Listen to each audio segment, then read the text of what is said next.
tenemos a Felipe Klein, también conocido por todos.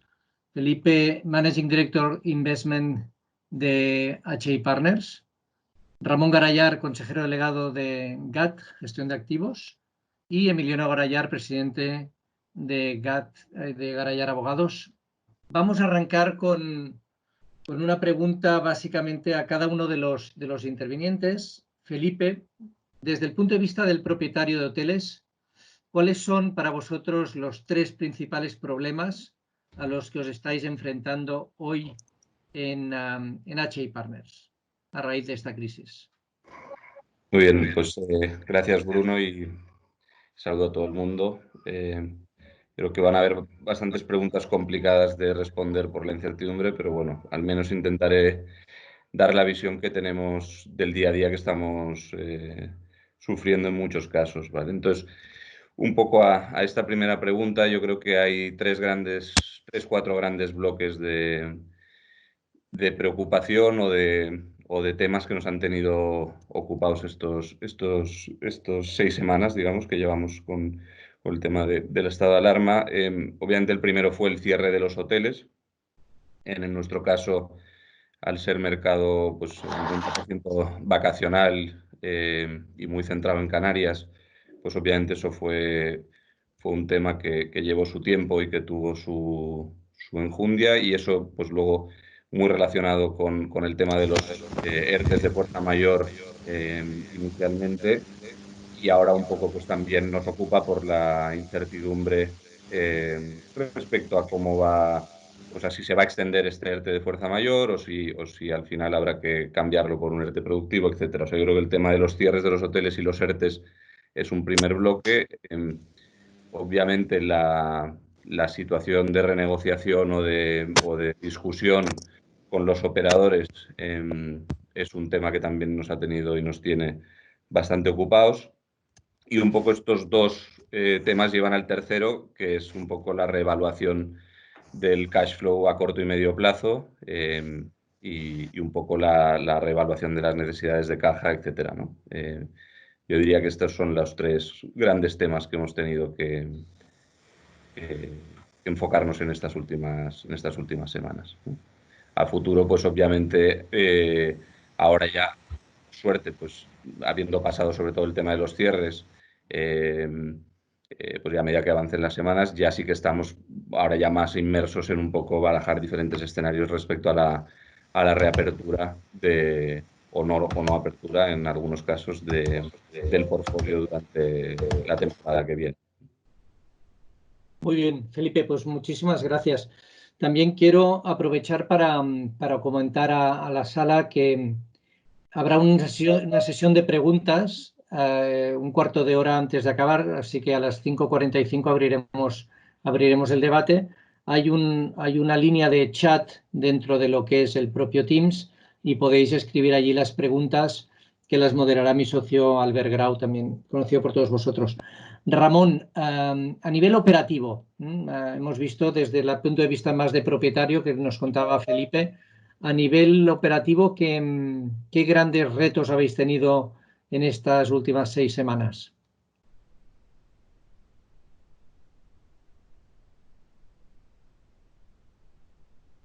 ¿Es posible que tenga el micrófono apagado, Ramón? Sí. Muy bien. Yo creo que ya estoy, ¿no? ¿Se escucha? Perfecto. Vale. Decía que principalmente tenemos un problema de incertidumbre. Incertidumbre absoluta hemos tenido desde minuto 1. Un asunto sobrevenido que hace que salte por los aires pues cualquier circunstancia, cualquier situación, cualquier previsión. Los principales problemas, hemos estado muy ocupados, primero en un cierre ordenado de los hoteles, segundo a la espera de decreto, de norma, para poder cerrar los hoteles de acuerdo a un decreto por una causa de fuerza mayor, porque cerrarlos de otra manera hubiera supuesto pues unas complicaciones diferentes.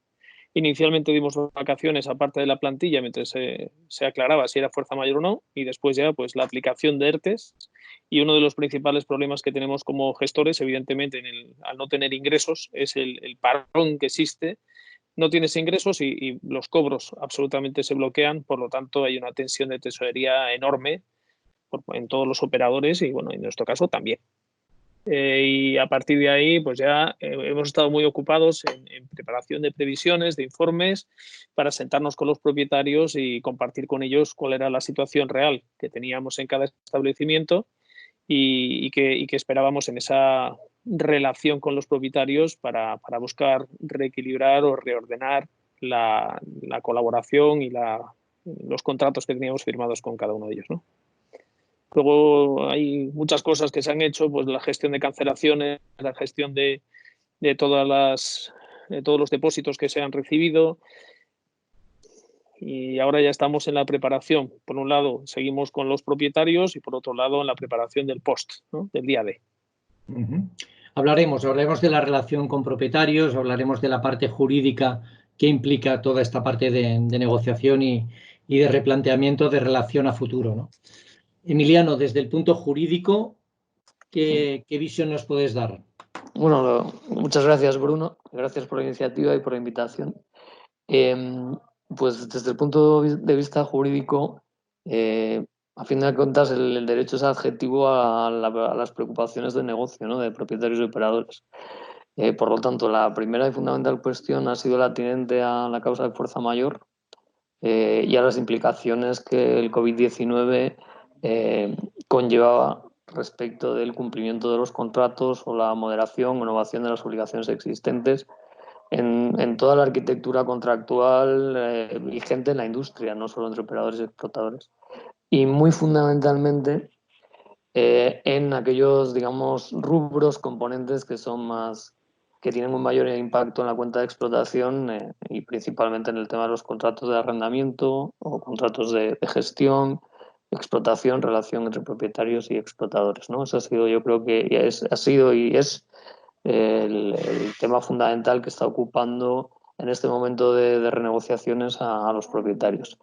La segunda cuestión que, por importancia, aunque no temporalmente, ha sido las cuestiones laborales, sobre todo el tema de ERTE. Inicialmente toda la incertidumbre que hubo respecto de si se podían acoger o no a fuerza mayor porque no había un decreto de cierre de los hoteles y hasta que no se produjo no se aclaró el panorama respecto de cuáles de los regímenes, en concreto el 22.1, el de ERTE por fuerza mayor, el sector hotelero se podía acoger o no.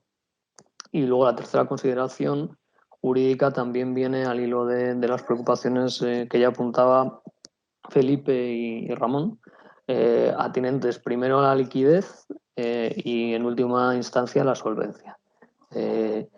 Liquidez a la hora de enfrentar pues, las obligaciones de pago a proveedores, a propietarios y en último término todas las cuestiones, digamos, de defensa patrimonial, ¿no? ¿Qué puedo hacer para defenderme patrimonialmente o para estructurar patrimonialmente mis obligaciones o reestructurar patrimonialmente nuestras obligaciones en el ámbito concursal, preconcursal o de suspensión de obligaciones, etcétera? Muy bien. Entraremos en más detalle en cada una de estas, en las implicaciones también jurídicas, pero arranquemos con la parte más operativa, ¿no? Más del día a día en esta situación de cierre de establecimientos. Ha habido, pues, por ejemplo, una serie de gastos, y esto es una pregunta más dirigida a Ramón y a Felipe, propietarios y gestores, una serie de gastos intrínsecos al cierre y al aguante de las operaciones, que generan muchas dudas en función de cómo estén redactados estos contratos, que entendemos que una gran mayoría son contratos de industria. Saber quién tiene que soportar estos gastos, y me refiero pues el propio gasto del cierre del establecimiento, la puesta en marcha del ERTE, los gastos de mantenimiento, seguridad, consumos, suministros, los seguros proporcionales a la explotación, un poco suma de gastos que, como decía también Emiliano, tienen una implicación directa en la tesorería y en el aguante, sobre todo en este arranque, cuando el ingreso es cero. ¿Quién debería o quién está asumiendo todos estos gastos? Si quieres, empezamos contigo, Ramón, por la experiencia que ya tenéis desarrollada en este cierre de hoteles. Hombre, como operador, evidentemente, nosotros la visión que tenemos es que, como decía antes, es una causa sobrevenida no esperada. no estás en un hotel de temporada en el cual se cierra en la fecha acordada y a partir de ahí tienes una serie de costes, gastos que vas asumiendo, sino que estás has arrendado una industria que está en operación y que por un decreto gubernamental y por una circunstancia exógena pues no puedes operar el establecimiento. Por lo tanto, todos los costes y gastos relacionados con esa falta de disponibilidad para que el negocio esté operativo, entendemos que no se tiene que asumir por parte del operador, pero es parte de la discusión en la negociación que se deba tener o que se tiene con los arrendadores correspondientes. En un principio, el mantenimiento, ¿de quién paga la seguridad del complejo? Si el hotel está hibernando fuera de temporada y está previsto en el contrato que sea así, pues hombre, habitualmente lo paga el operador. En este caso es una circunstancia absolutamente extraña y no prevista, y entonces el cuidado del activo yo entiendo que es responsabilidad. Evidentemente el operador tiene que ser el que asuma la gestión de ese momento, esas circunstancias, pero con una repercusión de los costes hacia la propiedad. Ese es mi punto de vista. Felipe, vosotros estáis en propiedad siempre, pero en algunos casos tenéis contratos de alquiler, otros contratos de gestión. ¿Cómo ves estos gastos y estos costes de cierre de hoteles y de mantenimiento de hoteles cerrados? ¿Cuál es tu opinión? A ver, para mí está bastante claro. Nosotros, como dices, nosotros tenemos contratos que van desde la gestión al alquiler variable y alquiler fijo, pasando por muchas diferentes tipologías dentro de lo que es un alquiler variable, ¿no? Entonces, para nosotros la figura misma del alquiler ya define claramente este tema, ¿no? O sea, cualquier tipo de alquiler para nosotros, los gastos, digamos, operativos y la unidad de negocio es del operador y eso para nosotros está clarísimo y de hecho, pues en todas las conversaciones y negociaciones que estamos teniendo con los diferentes operadores, este es un tema que yo creo que está fuera de discusión. En los contratos de gestión, obviamente, lo asumimos nosotros. Y otra cosa es la discusión, que supongo que entraremos más adelante, de la renta fija, y obviamente pues toda la situación de la fuerza mayor y de los meses que vengan a posteriori y un poco cuál es nuestra postura y la postura de los operadores. Pero desde nuestro punto de vista y por la experiencia en la negociación que estamos llevando a cabo en general, salvo alguna excepción, vamos, los gastos operativos de estos cierres corren a cargo del operador, del inquilino. Ya digo que en los contratos de gestión lo asumimos nosotros totalmente, ¿no? Emiliano, desde el punto de vista jurídico, porque está claro que aquí hay grises y tonalidades diferentes, ¿cómo lo interpretaríais vosotros? Bueno, la verdad es que digamos que es una situación. Lo primero que tengo que decir es que la indisponibilidad del activo, hay varias consideraciones. Primero, es un contrato de arrendamiento de industria, no local de negocio, y por lo tanto hay que ver en qué medida, si hay un decreto gubernativo que prohíbe el desarrollo de la industria, ese contrato no ha visto su objeto frustrado. Es la primera cuestión, ¿no? Porque si la prestación fundamental es la explotación de una industria, ponen a disposición una industria que gubernativamente no es explotable, hay un problema de objeto del contrato inicial y obvio. A partir de aquí, y yo no me voy a enrollar mucho, hay dos derivas. Está la de la fuerza mayor permanente o temporal y la de la rebus sic stantibus, ¿no? La de cambio sobrevenido de circunstancias. La fuerza mayor, en alguna medida sí que se estaba reflejando en los contratos de arrendamiento, porque muchos habréis visto en los contratos de arrendamiento, con independencia de cuál sea la modalidad de cálculo de la renta, que la indisponibilidad del activo durante un periodo continuado facultaba al arrendatario a resolver el contrato. Perdón, ¿por qué? Porque precisamente es un contrato de arrendamiento de industria y la frustración de la industria es una causa de resolución del contrato que queda sin objeto. Entonces, pues, es muy habitual ver que durante 15 o 20 días consecutivos la indisponibilidad de la explotación por causa ajena al arrendatario le faculta para su resolución. En caso de fuerza mayor, la fuerza mayor siempre faculta y incluso aunque no esté previsto contractualmente, se podría invocar la continuidad de la fuerza mayor como causa de resolución y por tanto desvinculación del contrato de industria sin atender a indemnizaciones. También la fuerza mayor puede ser temporal. y por lo tanto cabe la suspensión de la eficacia del contrato durante la duración de la fuerza mayor temporal. Si el contrato está suspendido, evidentemente no cabe invocar el contrato para requerir del arrendatario a atender determinados gastos de un contrato que está temporalmente suspendido en su aplicabilidad. Si nos olvidamos de la fuerza mayor y vamos a una doctrina que yo creo que es la mayoritaria y que la gente, y que el decreto de hoy, de esta mañana, publicado esta mañana, precisamente recoge, que es la rebus sic stantibus, ahí estamos en el ámbito de que hay que reequilibrar las prestaciones respectivas de las partes porque el contrato, por circunstancias imprevisibles, imprevistas, sobrevenidas, no imputables a ninguna de las partes, hacen que devenga particularmente oneroso para una de ellas y por lo tanto de alguna manera se rompa el sinalagma y el equilibrio de prestaciones, ¿no? Pero no es que haya grises, es que también depende de en qué terreno de juego quiere jugar cada uno. Si quieres jugar en la fuerza mayor para resolver el contrato por parte del arrendatario, si quieres jugar en la fuerza mayor temporal para suspenderlo temporalmente con las consecuencias que en su caso un juez venga a establecer, o si quieres entrar en la vía negocial para reequilibrio invocando la rebus. Bien. Ramón, ¿quieres añadir algo sobre esta clarificación o bien sobre vosotros tenéis claras vuestras líneas y es donde vais actuando como inquilinos, ¿no? Sí, nosotros así se lo hemos planteado a todos los propietarios. Nosotros tenemos 5 propietarios diferentes y el planteamiento nuestro es este. Tenemos una imposibilidad de la explotación de negocio y el cuidado y el mantenimiento del negocio pues no puede recaer sobre un operador que no puede explotar el negocio. Puedo hacerme cargo de llevarlo a cabo y en un principio de adelantar el pago de esos costes, pero evidentemente con una repercusión posterior. Eso es nuestro punto de vista. Yo sé que ahora que como la mayoría de los participantes en este foro son propietarios, no estarán de acuerdo en absoluto conmigo, pero bueno, a mí me toca defender la parte del operador y además es que estoy convencido de ella, que no es una pose.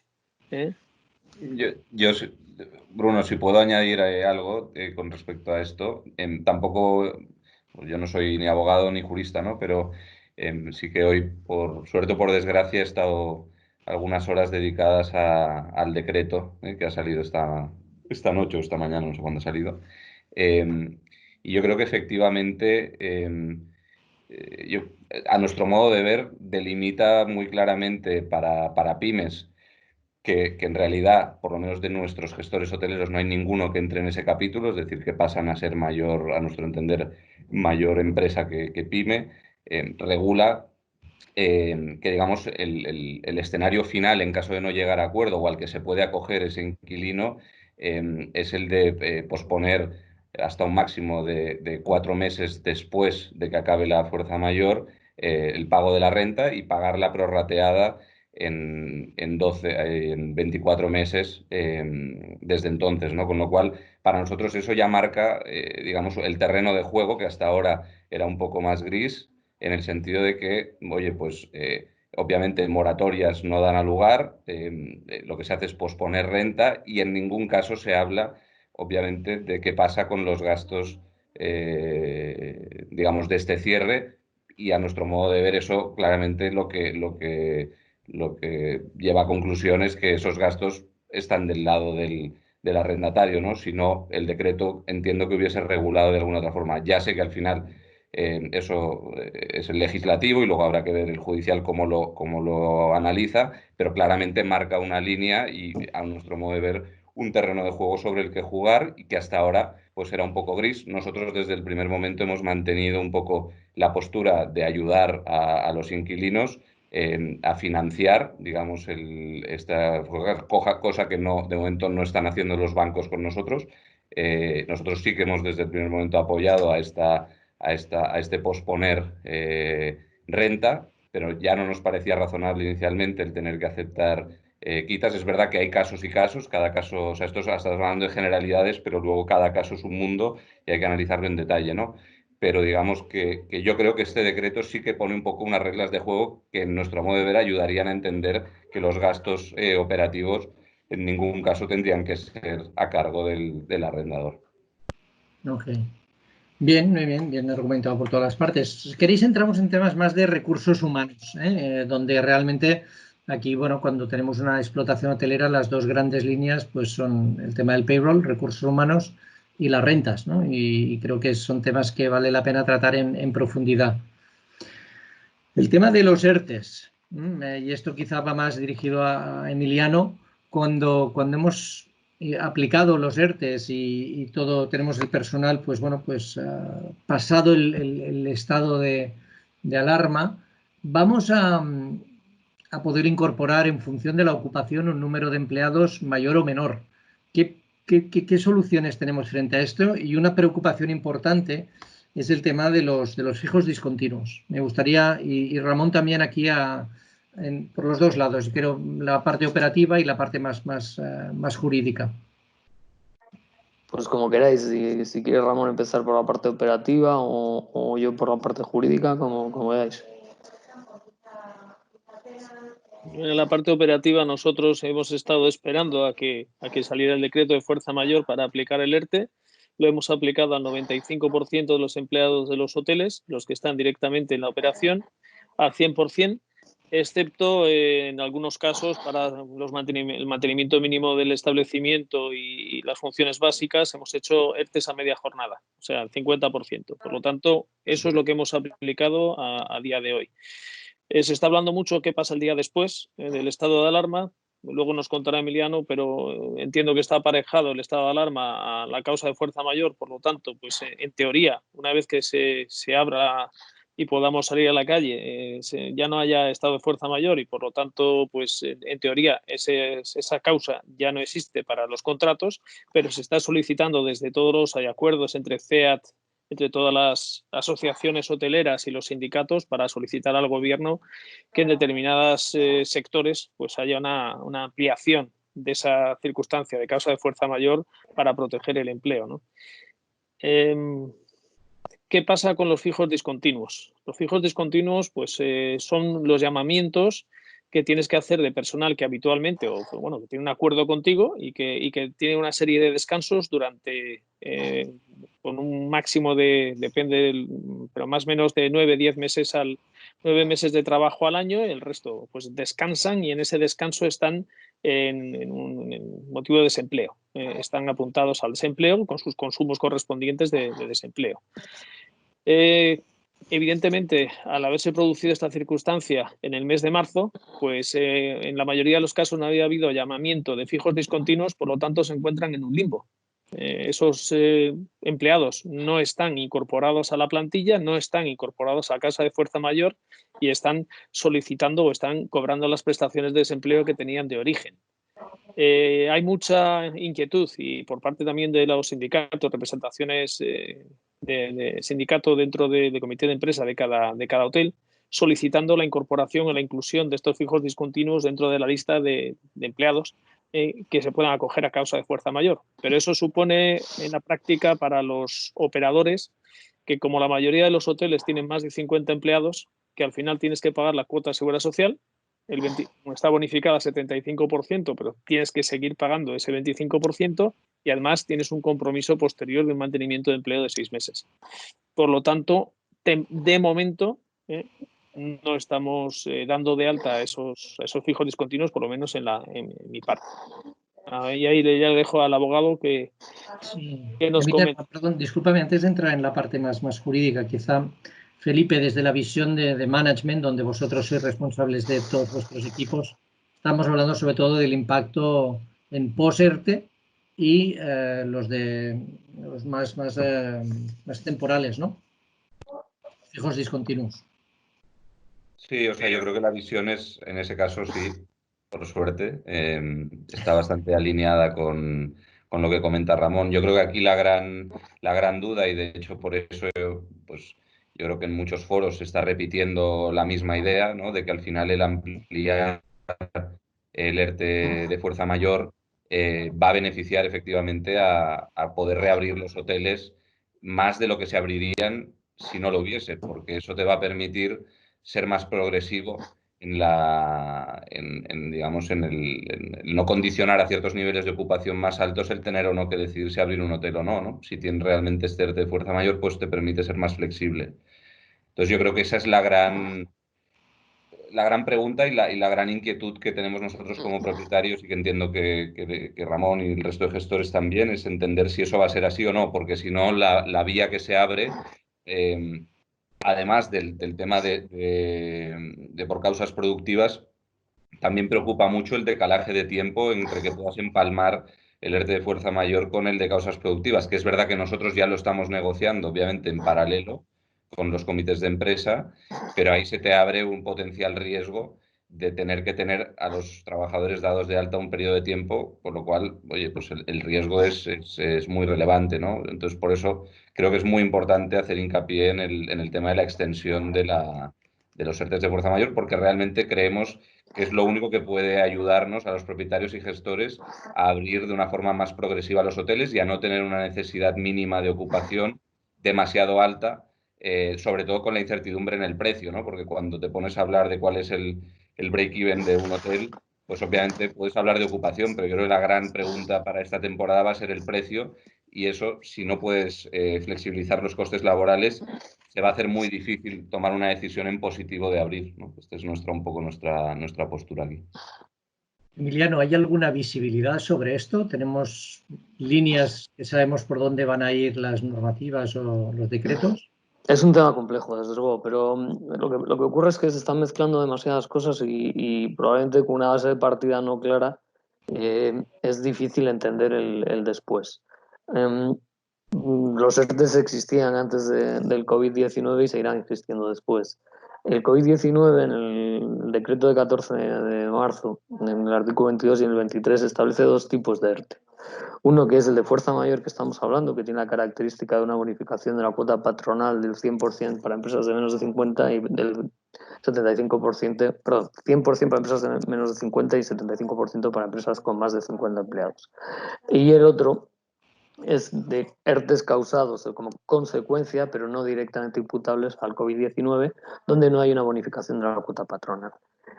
Había dudas inicialmente sobre si el sector hotelero, cuando no se había producido la orden del ministro de Sanidad de cierre de establecimientos, podía beneficiarse de algo que estaba más pensado para bares, restaurantes, etcétera, que sí tenían una orden expresa de cierres, gimnasios, peluquerías, etc.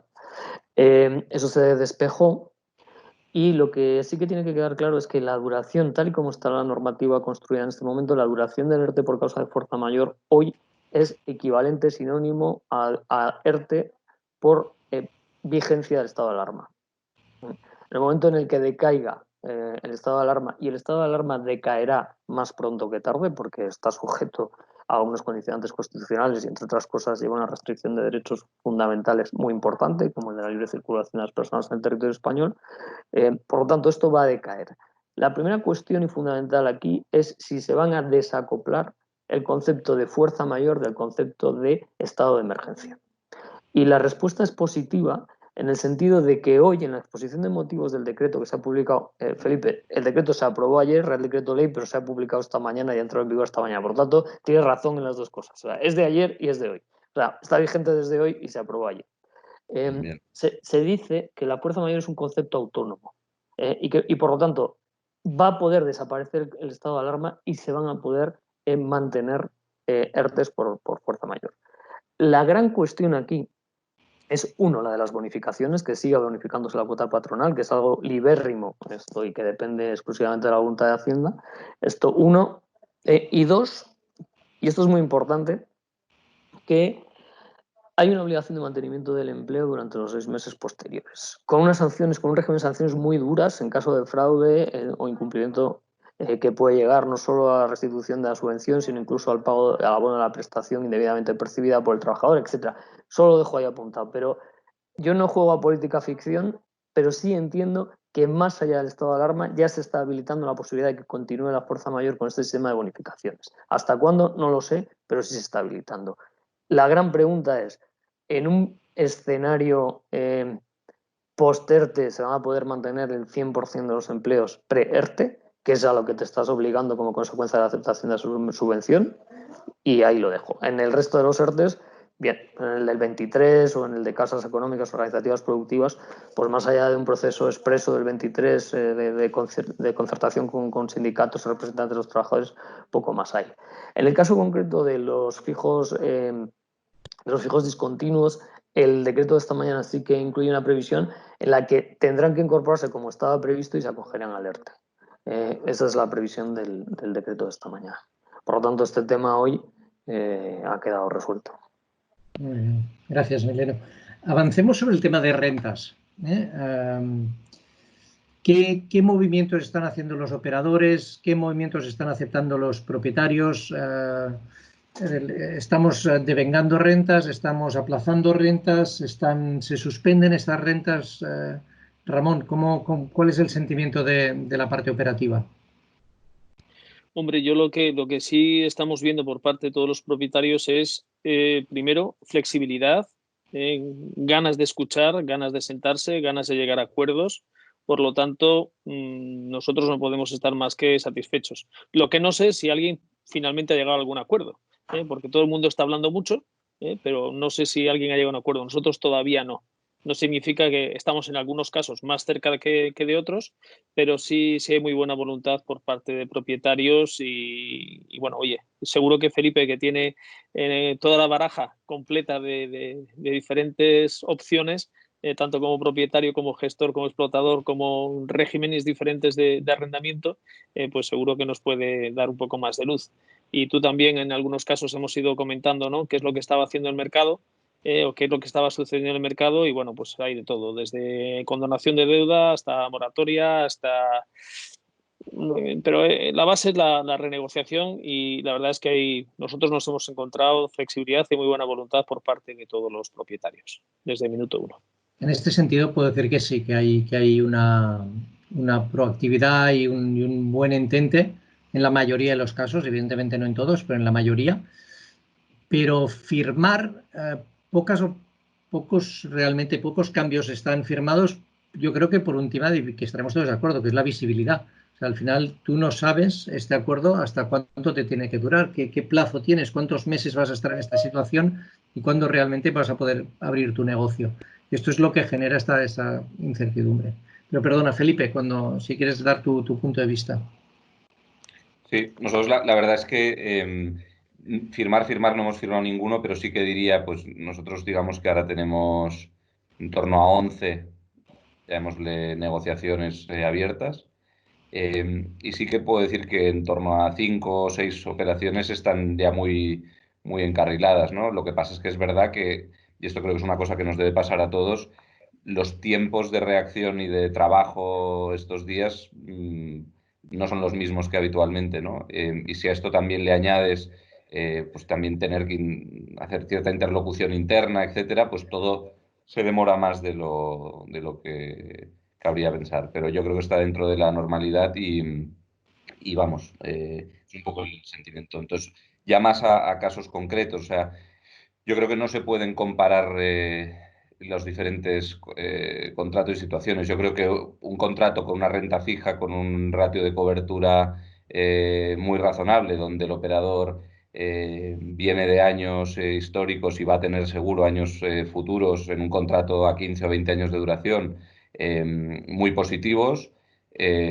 pues obviamente nuestra flexibilidad ya ni siquiera en cuanto al tema de posponer, pues es muy limitada, ¿no? Y en el caso de que, oye, pues nosotros tengamos y estamos por la labor de financiar a más medio largo plazo, pues entonces tenemos que hablar de alguna otra contrapartida a este esfuerzo por nuestra parte, porque como digo, a nosotros los bancos y el resto de costes de propiedad nadie nos los aplaza, ¿no? Entonces, por tanto, yo creo que eso es razonable y en general bueno, hay un poco de todo, pero se entiende, ¿no? Entonces, nosotros lo que intentamos buscar son situaciones de win-win en este caso, ¿no? Nosotros nos interesa mucho preservar, más allá de, obviamente, el cash flow a corto plazo, pues el valor del portfolio y la liquidez del portfolio a medio largo, ¿no? Entonces, en esto nos estamos encontrando en la mesa con muchos operadores donde ellos están en una necesidad a lo mejor o están anteponiendo, digamos,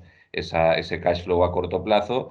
Y en cambio nosotros, pues eso nos supone un sacrificio, pero si tenemos cierto retorno, lo vemos como una inversión. Entonces, si podemos capitalizar en cierta manera el valor a futuro en este tipo de contratos, o a través de la liquidez, o a través, pues, de la mejora económica del mismo, pues oye, son cosas que nos avenimos a hacer, ¿no? Y luego es verdad, pues, que te encuentras operadores muy bloqueados en un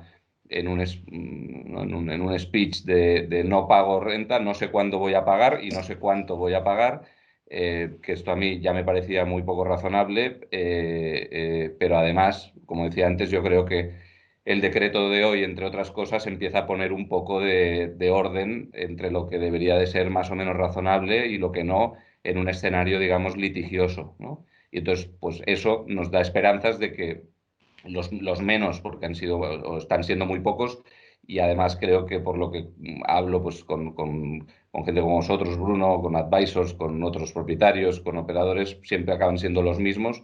Pues yo creo que poco a poco espero que se vayan dando cuenta de que tampoco es una posición demasiado razonable esta, ¿no? Y que hay que intentar buscar una solución que pueda permitir a todo el mundo capear esto de la mejor manera posible, porque todos estamos sufriendo en esta situación. Es decir, aquí no hay vencedores y vencidos. Yo creo que todos hemos perdido, todos estamos perdiendo, y por lo tanto posiciones unilaterales yo creo que no es lo que toca en este momento. No, es interesante ver y llevamos semanas viendo, ¿no?, estas aproximaciones positivas entre inquilino, propietario. Estamos viendo también unas reflexiones a futuro, es decir, oye, vamos a ver cómo solucionamos esta parte que tenemos delante, en la ventana de conocimiento de tiempo que tenemos por delante para solucionarlo, pero planteémonos también una nueva relación contractual a futuro, en el que las asunciones de riesgos, en que variabilicemos un poco más. No sé, en este sentido, Ramón, ¿tenéis una visibilidad de cambio de juego en este sentido de contratos a futuro? ¿Una nueva fórmula? Bueno, evidentemente, pues una de las soluciones o parte de las soluciones o de los argumentos es esa, ¿no? Que puedas jugar a ampliar la duración del contrato, y entonces, evidentemente, al meter en la coctelera la posibilidad de tener más años para poder recuperar las pérdidas acumuladas que tienes, o la situación que yo creo que no solamente estamos hablando de estos 2 meses o 3 meses, sino que es una situación que nos va a arrastrar todo el 20, ya veremos el 21, dependiendo del tipo de establecimiento y si es urbano, vacacional, si está en islas o no. Pero bueno, que evidentemente al cambiar las reglas de juego y si puedes hacer una ampliación de plazos de los contratos, pues es más, entre comillas, más sencillo, más fácil flexibilizar ciertas posturas. Si está acotado al término que tú tienes y te quedan pocos años de contrato, evidentemente pues tienes que intentar compensar de alguna manera esas pérdidas operativas en el plazo que te queda, y ahí pasa por la flexibilidad que tengas con el propietario, ¿no?, con el arrendador. ¿Y vosotros, Felipe, veis posibilidades de cambio de modelos de contrato también como opciones a renegociar? Sí, sí, nosotros de hecho en todas las rentas fijas estaríamos más que abiertos a intentar buscar soluciones de ese tipo, ¿no?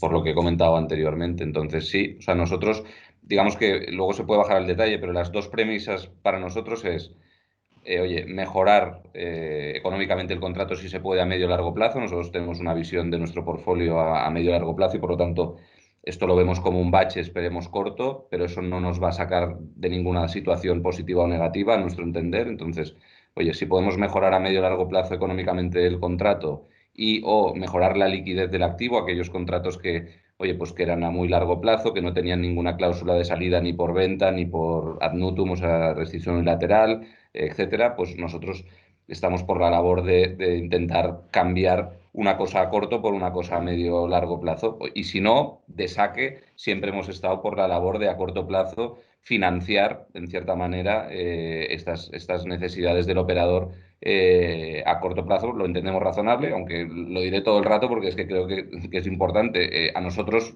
los que tenemos detrás nuestro, no nos lo hacen, ¿no? Pero nosotros sí, y me consta que el resto de propietarios del sector en esta voluntad también han estado siempre. A tu pregunta, sí. O sea, estamos barajando todo tipo de posibilidades que nos lleven a los dos objetivos que estábamos hablando antes. Emiliano, llevado al extremo de, evidentemente tenemos una balanza, pues el alquiler fijo el otro extremo, el variable, 100% variable, pero 100% variable sobre GOP. En un caso de GOP negativo, ¿cómo iría esto? ¿Tienes alguna idea? Si hay suelo cero. Sí. Si el suelo es cero.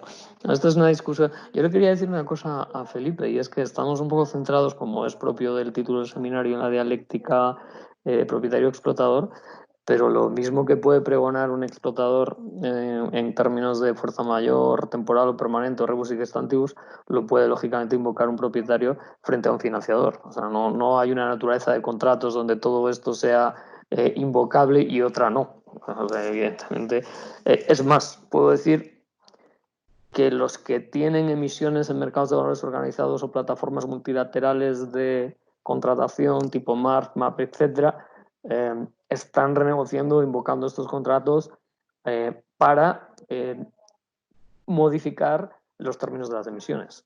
Y se está hablando con los sindicatos de bonistas, etcétera. Por lo tanto, estamos centrados en la explotación y los explotadores, pero por supuesto, Felipe, que en los contratos de financiación esta situación tiene una traslación no directa, pero sí sustancial. Vaya por ahí. En cuanto a si cabe rentas negativas en el caso de contratos variables al 100%, yo no estoy seguro de que existan contratos variables al 100% sin un suelo de mínimo de renta mínima garantizada, y también, claro, si hay una previsión expresa por parte de las partes en que el porcentaje de GOP a abonar nunca podrá implicar el abono de una renta negativa, esto pues no hay nada que discutir porque esa es la autonomía de la voluntad y por lo tanto se ha puesto ahí el suelo. La discusión que tú planteas viene cuando no hay una previsión expresa al respecto. Que de alguna manera son las famosas cláusulas suelos de los bancos con tipos de interés negativo, o por ejemplo, en un estadio, por poner un ejemplo análogo, cuando hay incrementos de renta que además se formulan así: la renta se actualizará contra IPC. ¿Qué pasa cuando el IPC es negativo? Pues que haya ocurrido. Entonces, la actualización de renta es un decrecimiento de la renta o solo juega la renta al alza. Yo no me voy a pronunciar en un sentido o en otro. Si entendemos que más allá del que hay una puesta a disposición de un activo y que puede haber una retribución, pero no puede haber un pago por la puesta a disposición del activo, porque sería contrario a la naturaleza del contrato de arrendamiento, la respuesta es no puede haber rentas negativas, incluso aunque el GOP sea negativo y la renta esté expresada como un porcentaje del GOP. Lo cual no impide que las partes puedan pactar a efectos de cobertura de pérdidas en esta circunstancia o en otras, que efectivamente si el GOP es negativo, el propietario del inmueble tenga que abonar o compensar o asumir esa parte del GOP negativo. En lo que sería un contrato de arrendamiento clásico. La pregunta, y yo la voy a dejar ahí formulada, no quiero avanzar más en ella, es si realmente los contratos de arrendamiento 100% variable con una participación activa del gestor, del propietario en la gestión, participación activa en términos de directrices, de supervisión, de involucración, etcétera, son realmente contratos de arrendamiento y no son contratos de sociedad, en el sentido de que hay una participación en las resultas de un negocio que en el Código de Comercio viene caracterizado como una suerte de cuentas en participación, porque hay que tener en cuenta una cosa en derecho, y es que los contratos no son lo que se dice que es en el encabezamiento del contrato de arrendamiento industria, no. Los contratos son lo que la naturaleza de las prestaciones y obligaciones y derechos de las partes reflejan, no lo que dice el título.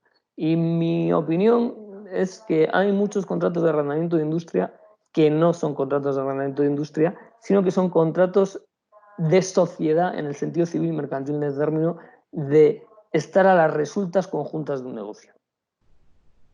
Pero lo dejo ahí. Muy bien, muy bien.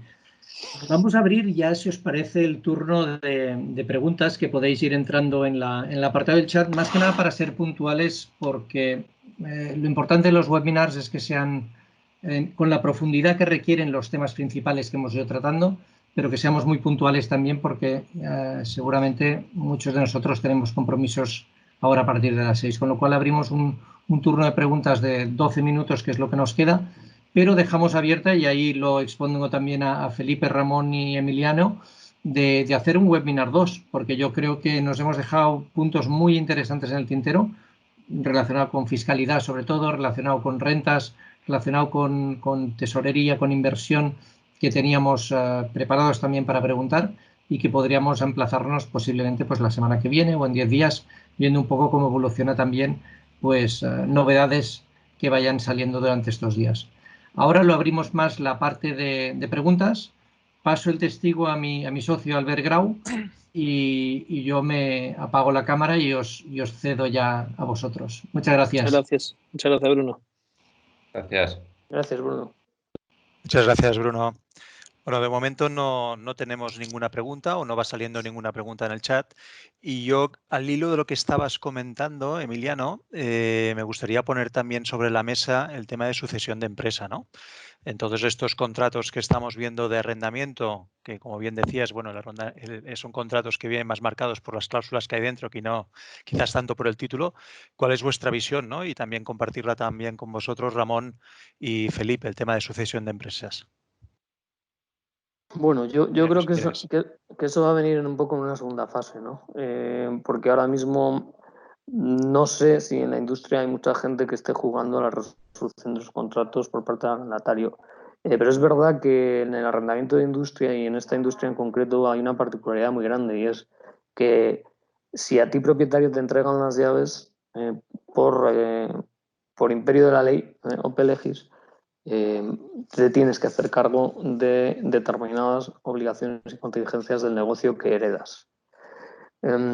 Yo, como digo, esto no estoy seguro de que sea algo que está planteando ahora, pero que evidentemente si la situación se deteriora y la salud de los explotadores se deteriora, los empresarios desde luego se pueden ver confrontados a esta contingencia de sucesión de empresa que desde el punto de vista de propietarios, digamos, más conservadores. Hay que tener en cuenta que muchos propietarios institucionales, o algunos de ellos al menos, no pueden ser titulares de una explotación, de un negocio, no pueden tener empleados. Es el caso de fondos de inversión, que no son sociedades, sino directamente fondos, etc. Entonces, es algo que no creo que se vaya a plantear de manera inminente, pero que es algo que siempre planea sobre la terminación abrupta de contratos de explotación frente a propietarios, ¿no?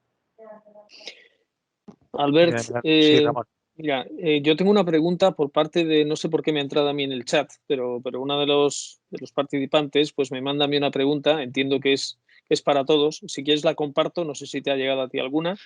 Sí, bueno, yo tengo una aquí en relación a cuándo creéis que volveríamos a los niveles de 2019. No sé si es la misma, Ramón. Sí, de Nicolás Ayuso. Correcto, sí. Vale. Si Pues quieres aquí, respondemos adelante. a la pregunta, la primera cuestión o directamente Sí. a la que tú planteas, ¿no? Perfecto. Hombre, pues niveles de 2019 en Barcelona pone. Bueno, Sí. pues cada mercado tiene o cada lugar tiene su peculiaridad. Evidentemente, si hay una vacuna y hay una solución de tratamientos, vamos a tener la vuelta a la normalidad a medio plazo. Yo tampoco lo veo a corto porque no solamente tenemos una crisis sanitaria, una pandemia sanitaria, sino también está arrastrando una pandemia económica. Y empieza a haber bastantes cambios por lo menos ahora se están intuyendo que el tema maíz, por ejemplo, que se está recuperando muchísimo más lento en lugares como Asia, en China, que ha abierto hace un mes más o menos, o está abriendo paulatinamente hoteles, pues donde más están sufriendo es en el tema de maíz, por ejemplo. Y de momento ese miedo social que hay a esa distancia social, relaciones diferentes que vamos a tener que soportar durante un tiempo, pues no creo que podamos volver hasta a 2019 así de repente. No es una V mayúscula, sino como he leído hace un rato, es una V de niños, ¿no? O puede llegar a ser una V de niños, en el cual el valle es mucho más amplio. Pero bueno.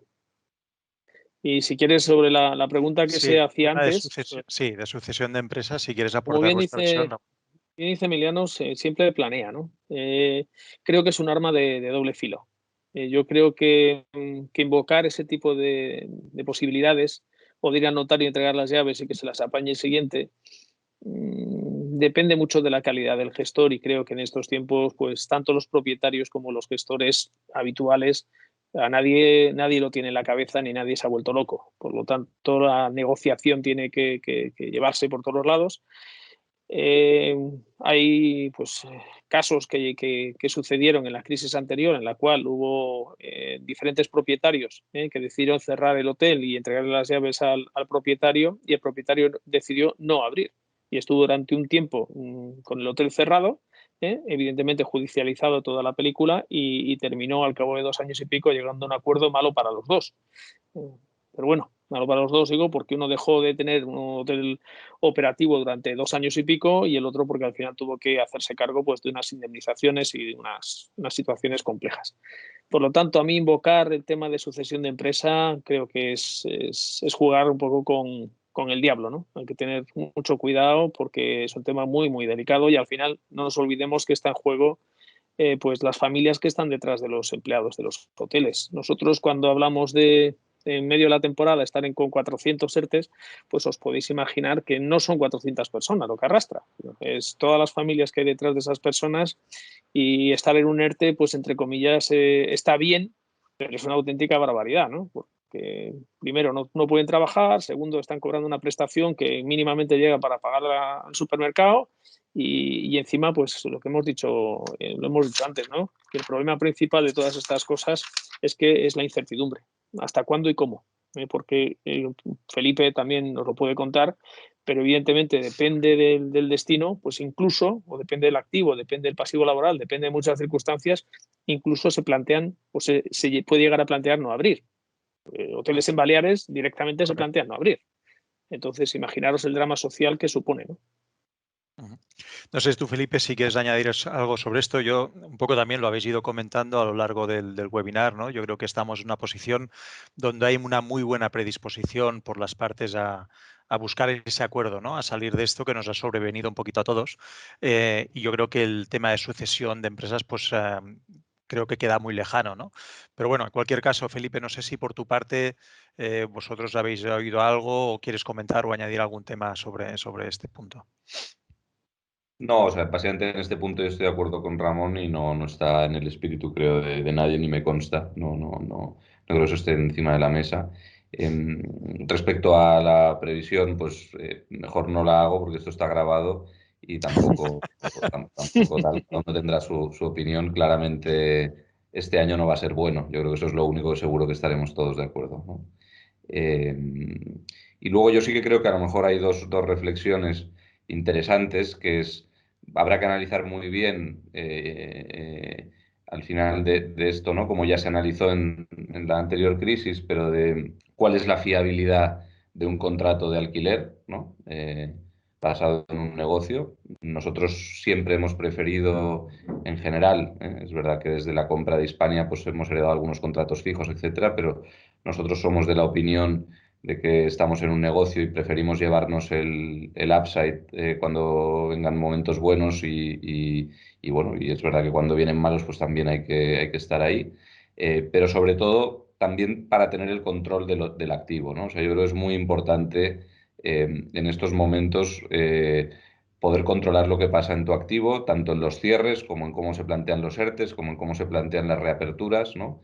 Y por lo menos en nuestro modelo, que es más variable, llamémoslo así, pues obviamente el poder decidir o poder influir, o también hablando en los depósitos versus cuentas a cobrar, ¿no? Pues si lo miras desde un punto de vista agregado, también tienes ciertas palancas para poder actuar en ese tipo de temas, ¿no? O sea que digamos que el hecho de poder tener un papel activo en la gestión, que al final de facto lo acabas teniendo, porque lo estamos viendo, al final cuando hablamos de tener buena voluntad, pues obviamente algo por ahí también te dejas, aunque sea en forma de financiación y de posponer, ¿no? Entonces, a nosotros nos refuerza, digamos, nuestro modelo de negocio en cuanto ya digo, a variabilizar los contratos y a tomar control o al menos poder incidir en lo que pasa en nuestros hoteles de cara pues esto, a que realmente nuestros intereses se preserven lo máximo posible, ¿no? Yo creo que esta es una reflexión que sí que creo que cuando acabe todo este proceso, nosotros por lo menos seguiremos más convencidos aún de lo que estábamos de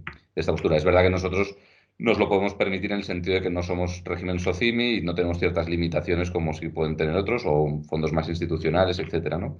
Pero al final esto, oye, pues es un negocio y nuestra postura es que es mejor asumir el riesgo, aunque eso a veces pues también tenga sus contrapartidas, ¿no? Muy bien. Ramón, no sé si sobre este punto del tema de los contratos o Emiliano queréis añadir, porque yo creo que con que estamos, bueno, nos queda un minuto, abrir otro bloque ya no tiene ningún sentido. Yo creo que como nos ha comentado Bruno, quizás deberíamos plantearnos un segundo webinar, ¿no? Porque nos han quedado muchísimas cosas en el tintero, pero un poco a nivel de cierre, no sé si sobre este punto vuestra visión o vuestra percepción de la tipología de contratos que ha comentado Felipe, ¿cuál es vuestro punto de vista? Y con esto ya damos por cerrado el webinar. Ramón, Emiliano te cedo el testigo. En contratos, abogados. Bueno, es más una cuestión de modelo de negocio, pero yo creo que veníamos de un entorno de contratos de arrendamiento con propiedades más pasivas, no institucionalizadas. Ahora tenemos propietarios institucionales mucho más sofisticados, o incluso family office que se parecen en gran medida a inversores institucionales. Y es verdad que hay cierta anomalía, yo creo que en el régimen de SOCIMI, en el sentido de que impone una determinada forma de explotación de los activos, ¿no?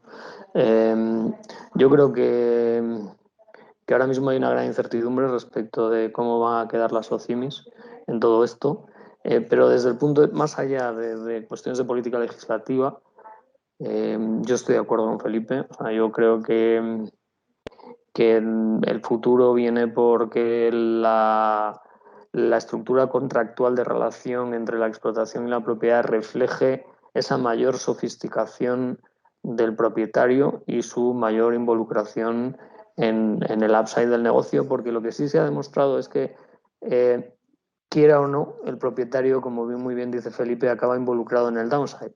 Y si tienes que abdicar del upside para solo tener que gestionar el downside cuando te dice el arrendatario que su negocio pierde mucho dinero y que no te puede atender la renta, porque has hecho una mala inversión, ¿no? Entonces estoy totalmente de acuerdo con Felipe en que al final los contratos tienen que reflejar la realidad y los fundamentales del negocio. Cuando no lo hacen, está llamado a haber una dislocación en la industria. Muy bien. Son las 18:01. Yo creo que lo podemos dejar aquí. Oye, agradeceros muchísimo, Emiliano, Ramón, Felipe, vuestra participación y colaboración. Y bueno, miremos a ver si nos podemos emplazar a una segunda parte de todo esto. Muchísimas gracias a todos los que nos estáis escuchando por estar ahí y un placer poder compartir la tarde con vosotros. Hasta luego. Muchas gracias. Muchas gracias a todos. Gracias. Buenas tardes.